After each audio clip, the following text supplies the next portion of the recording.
देश में, हमारे मुल्क में जो हालात बने हैं उनमें हमारी भूमिका क्या होनी चाहिए। आप लोगों के माध्यम से हम अपने आप को, अपने समाज को, अपने देश को कैसे समृद्ध कर सकते हैं, इस पर मैं अपने कुछ विचार रखना चाहता हूं। और मैं बैठा बैठा आप सबको देख रहा था। आप में से बहुत से यहाँ पर लोग आए, आपने हमारा अभिनंदन किया, स्वागत सत्कार किया।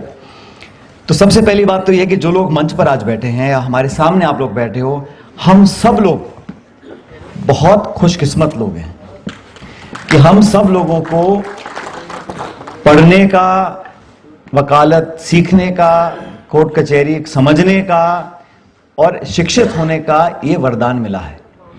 शिक्षा से बड़ा कोई वरदान नहीं है। और वकालत पढ़ना, एग्जाम पास करना, प्रैक्टिस करना, ये कोई आसान काम बिल्कुल भी नहीं है।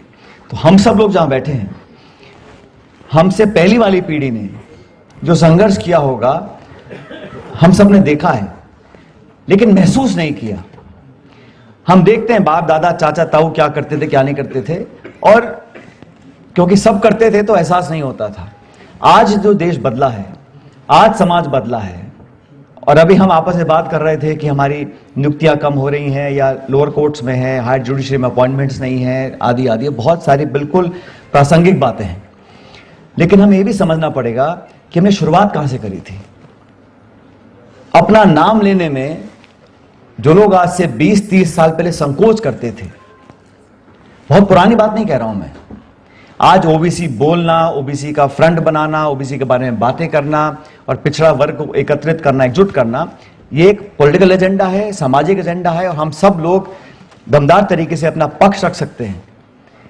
तो जो संघर्ष हमने पहली वाली पीढ़ी ने किया था, वहां से अगर हमें शुरुआत करी है, बहुत कुछ हासिल किया है। लेकिन आज हमारी पीढ़ी में भी हम लोग यहां तक पहुंचे हैं, कोई वकालत कर रहे हैं, हम सब लोगों को काम करने का मौका मिला सरकार में, संगठन में, विधानसभा में, पार्लियामेंट में, लेकिन बहुत कम लोग हैं। करोड़ों करोड़ों लोग ऐसे हैं जो उम्मीद नहीं कर सकते वकील बनने की, कल्पना नहीं कर सकते सत्ता में भागीदारी करने की। आज हमारी जिम्मेदारी है। संविधान में प्रावधान है, नेताओं के भाषण है, पार्टी मैनिफेस्टो में प्रावधान है, लेकिन एक दरवाजा खुला है, और हमारी पार्टी में दरवाजा खोलने वाले व्यक्ति का नाम राहुल गांधी है। यह अतिशयोक्ति नहीं है और मुझे कहने में संकोच भी नहीं है। पहले देश में प्रधानमंत्री हुए, कांग्रेस पार्टी के नेता हुए, लेकिन इस वर्ग से न आने के बावजूद भी इस वर्ग के दर्द को समझना, भागीदारी में हुई अपेक्षा को सोच समझकर आगे प्रथम पंक्ति में लाने की बात करना, और जो भ्रम फैलाएगा जातिगत जनगणना को लेकर, मैं स्पष्ट करना चाहता हूं। जब हम लोगों ने कहा कि जनगणना होनी चाहिए, और क्यों होनी चाहिए, हम सबको पता है किसके क्या जाति गोत्र है, वो जानकारी कोई बहुत ज्यादा मुश्किल नहीं है। तो आप सेंसस करें, उसमें एक कॉलम और ऐड कर दें कि आपकी जाति क्या है, वो लक्ष्य नहीं है। लक्ष्य यह है कि इस देश में जहां 140 करोड़ रहते हैं, कम से कम आधे से ज्यादा लोग पिछड़े वर्ग के हैं, और हमारे दलित भाई बहनों, आदिवासियों की गिनती पहले से होती है। उद्देश्य था कि एक इस प्रकार का साइंटिफिक डाटा हमारे पास हो कि समाज में जो लोग आर्थिक, सामाजिक, भौगोलिक दृष्टि से मुख्य धारा में नहीं हैं, उन लोगों के क्या हालात हैं, कितना वो प्रति व्यक्ति कमा रहे हैं, कितने वो शिक्षित हैं, कितनी नौकरी में उनको अवसर मिले हैं, उनकी भागीदारी कितनी है गवर्नेंस में, बजट्स में, स्कीम्स में, वो कितना लाभ उठा पा रहे हैं। सरकारें बनती थी, प्रदेश और देश में जो मुखिया होते थे वो मनमानी तरीके से आवंटन करते थे, इतना इस समाज को, इतना इस जिले को, इतना उस प्रांत को, कोई डाटा नहीं था।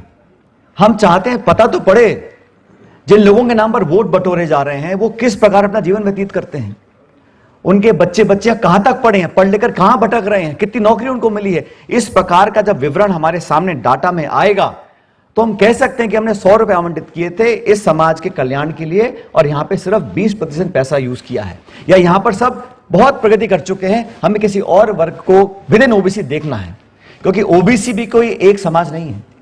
और सबसे बड़ी बात यह है, जब अलग अलग समाज हैं, और जैसा यहां एक वक्ता बोल रहे थे, ओबीसी का मजहब हो सकता है, आप सिख हो, मुसलमान हो, हिंदू हो, लेकिन वर्ग वही है। वर्ग कौन सा वर्ग है? जिन दो हाथों से जो काम करता है वही पिछड़ा वर्ग है। वो अन्नदाता भी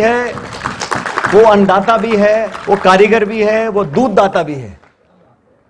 हाथों से मेहनत करने वाले लोगों को मूलतः मैं समझता हूं, हम उसको मूल ओबीसी कहो, एमबीसी कहो, ओबीसी ए बी कुछ भी करो, लेकिन जो लोग मेहनतकश लोग हैं, जो खून पसीने से इस देश का हम सबका पेट पालते हैं, इस धरती का सीना फाड़ कर नाच पैदा करते हैं, वही तो पिछड़े लोग हैं। और उन लोगों को, इस पीढ़ी को और आने वाली पीढ़ी को हम लोग ताकत कैसे दे सकते हैं, यही जिम्मेदारी हमारे ऊपर है। और आप सब लोग जो वकालत करते हैं, आज देश बदल चुका है। आज लगभग हर ज्वलंत मुद्दा किसी ना किसी कचहरी की सरहद पर जाकर अटकता है। विधानसभा हो, पार्लियामेंट हो, जब बहुत झगड़ा फैलता है तो वो न्यायपालिका में जाके मामला अटक जाता है। और ये सरकारों की कमी है, जो निर्णय सरकारों को लेने हैं वो सक्षम नहीं होते, उनमें वो इच्छा शक्ति नहीं होती, इनमें वो ताकत नहीं होती, वो जज्बा नहीं होता। इसलिए बैकफुट पर आने से सबसे बढ़िया तरीका है कि आप कोर्ट के हवाले कर दो। मामला सब जुडिस है, मतलब कोई बोलने वाला नहीं है। लेकिन वकालत कर भी अपना पक्ष मजबूती से रखें, यह आप सबकी जिम्मेदारी है। और देखो, यह अतिशोक्ति नहीं है, माहौल बनाने में आपसे बढ़िया कोई है नहीं। माहौल बनाना हो या बिगाड़ना हो, तो मैं तो जब भी किसी बार एसोसिएशन में जाता हूं या मेरे क्षेत्र में मेरे कुछ वकील साथी मुझसे कुछ मांग कर लेते हैं, तो सबसे पहले मेरा कोटा, मैंने भाई तुम्हें लिफ्ट चाहिए लिफ्ट ले लो, कमरे चाहिए कमरे ले लो, अपना जो है वो बढ़िया करो। लेकिन हमें इस मौके का, इस पेशे का, इस अवसर का हमें फायदा उठाना है। और मुझे खुशी है कि राहुल गांधी जी ने जब पिछड़े वर्ग की बात करी, और मैं समझ सकता हूं किसी नेता को, राष्ट्र पार्टी का कोई नेता हो, बहुत सारी विडंबनाओं का सामना करना पड़ता है। बहुत बड़ा दल है कांग्रेस पार्टी, नाना प्रकार की सोच है, हर जाति, वर्ग, प्रांत, धर्म, जाति के लोग इस पार्टी में हैं और सबका अपना अलग अलग तर्क है। लेकिन बावजूद उसके उन्होंने इस बात को रखा और दो टूक कहा कि जो न्याय मिलना चाहिए था, जो परिकल्पना सोच हमारी पार्टी सरकारों की रही, उसको हम पूरी तरह प्राप्त नहीं कर पाए हैं। उसको पूरा करने के लिए आज हमें एक और मौका देना पड़ेगा। और जो लोग पिछड़ गए हैं, और मैं बार बार कहता हूं, ये सिर्फ जाति वाला पिछड़ापन नहीं है, आर्थिक पिछड़ापन है, भौगोलिक पिछड़ापन है। और उस पिछड़ेपन को दूर करने के लिए गरीबी उन्मूलन का कारण नहीं है, ये पॉवर्टी एलिवेशन प्रोग्राम नहीं है। ये जो हजारों सालों से दलित, आदिवासी, ओबीसी हमारे साथी लोगों के साथ जो एक बर्ताव हुआ, व्यवहार हुआ, हजारों सालों से हुआ है, आज दुनिया बदल चुकी है और हमें उस बदलाव का एक हिस्सा बनना है।